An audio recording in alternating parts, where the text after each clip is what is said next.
feel lonely every now and then? Because let me tell you, if you do, you're actually not alone. We've never had more ways to communicate, more followers, more apps, more technology. And yet, we've never felt or experienced more loneliness as a generation. I mean, think about it. This is not a statement coming out of nowhere. According to HHS, in recent years, about 1 in 2 adults in America reported experiencing loneliness. And I'm sure this is happening across the globe too. And that was before COVID. So imagine the aftermath, of COVID. The truth is that the same way all this technology that we have around us is bringing us together and closer, it is also isolating us in profound ways. On a previous episode, I touched on common ground and how the lack of it is sinking our personal relationships. Today, I want to touch on loneliness because it has become so widespread that even public health leaders have warned us that it's one of the most defining challenges of our time. So let's talk about it and how to fix it, because I genuinely think we can. I honestly don't think this epidemic of loneliness exists because we've forgotten how to communicate. I think it exists because we've forgotten how to belong. And if that is the case, belonging can be rebuilt. Every day, we are turning on the TV and witnessing the devastating consequences of people feeling out of touch or like they don't belong, or they've been seduced to belong to the wrong thing and therefore they commit horrible crimes against someone or hurt themselves. Loneliness is playing a major role in those tragedies. Many times these perpetrators isolate themselves in excess. We have to recognize this. Humans are not designed to do life alone. For thousands of years, we've built neighborhoods, communities, extended families, churches, clubs, you name it, we've done it, all in the name of not feeling lonely. Data across 148 studies with an average of 7.5 years of follow-up suggests that social connection increases the odds of survival by 50%. Can you imagine that? That right there is encouragement to go out there and socialize, We have to recognize that nothing meaningful gets ever built by one person alone. Everything that lasts is built together. The problem is that life now has become so incredibly convenient, and I do recognize that. I mean, food comes to us when you think about it. Shopping comes to us.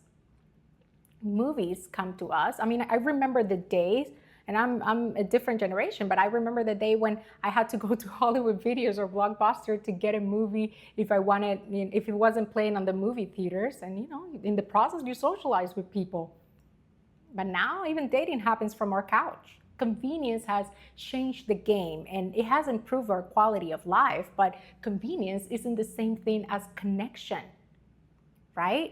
So maybe the first solution isn't really that complicated. Maybe we need to start putting ourselves back into places where friendships naturally happen, right? During a running club, volunteer, go outside more, travel more, meet more people, or maybe just open yourself to be more connected to whatever it is happening around you and what others are experiencing around you.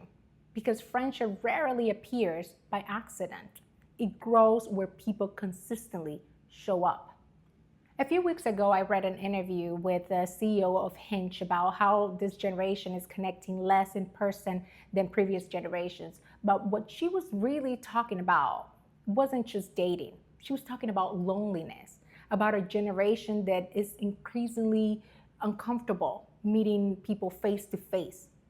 That says something important because it shows that we are experiencing in this time more than a dating crisis. It is a social confidence crisis. As you know, many people, they continue to blame technology. But honestly, I don't think technology is the enemy here. In fact, technology can introduce us to people that we never would have met without technology.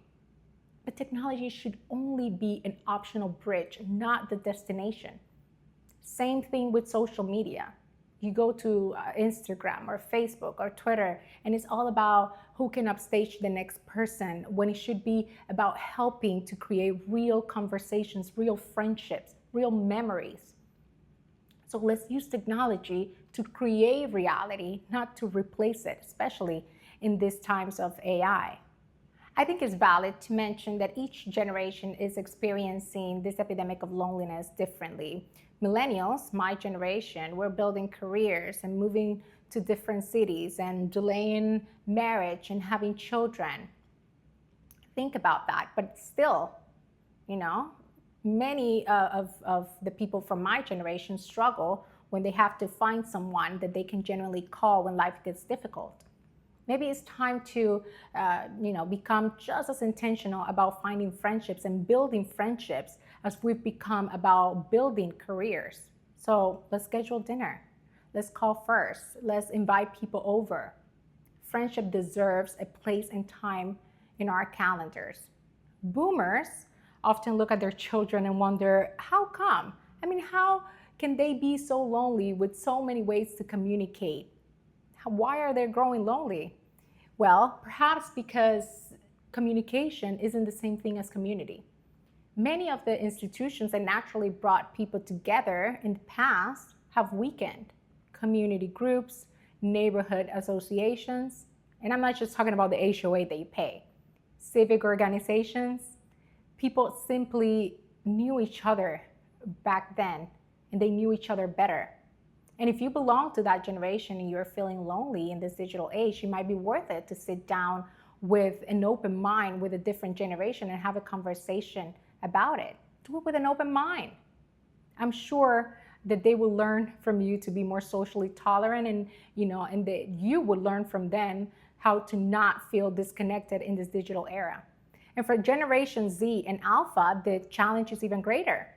Many have never known a world before smartphones. Their friendships often begin digitally. Their confidence is increasingly measured through likes. Comparison has become a constant in their lives. But confidence isn't downloaded, it is practiced. Every awkward conversation, every introduction, every invitation, those moments don't weaken your social skills. They build them. And that is something that we need to keep in mind and be more intentional about it. I spent years working as a TV reporter for sports. And, one of my favorite things about covering international competitions wasn't just the game itself. It was how special it is when fans come together during the Olympics. We just had the World Cup. Think about what happened there. People from every continent, every language, every culture, every religion and political belief coming together, that is so beautiful. Everyone wanted their country to win. Everyone had an opinion about it. Everyone is passionate, but somehow that atmosphere is still joyful. And that joyfulness becomes something that, puts aside loneliness. Everybody had the opportunity to come together and exchange jerseys and celebrate different cultures and respect great performances, even when they were not, their own team was not victorious. Competition did not become hatred. It became connection. It is absolutely magical. Maybe that's one of the greatest lessons that sports can teach us, that when we come together, loneliness steps aside. And obviously, the World Cup is just one of many examples. We just had the 4th of July here in the United States. We have neighborhood festivals, concerts, faith communities, marathons for those people that like to run, charity walks for those who can't run like me. Those events remind us of something we've forgotten. Belonging happens by participating. And maybe that's what has been missing all this time. That element that is contributing to the epidemic of loneliness that we're facing as a society.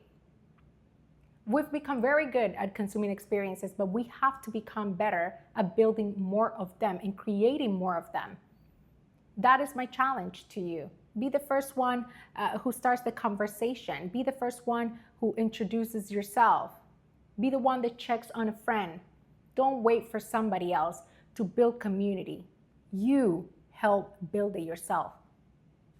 Perhaps one of the greatest challenges that we're facing is not that we stop talking, is that we stop gathering, because gathering reminds us that we belong. And belonging changes people. It just gives us purpose. It gives us resilience. It gives us hope. And I'm not just talking about, being surrounded by people. I want to be clear, because you can be surrounded by people and still feel lonely. I'm talking about understanding that you are part of something much bigger and that you do not need to feel alone.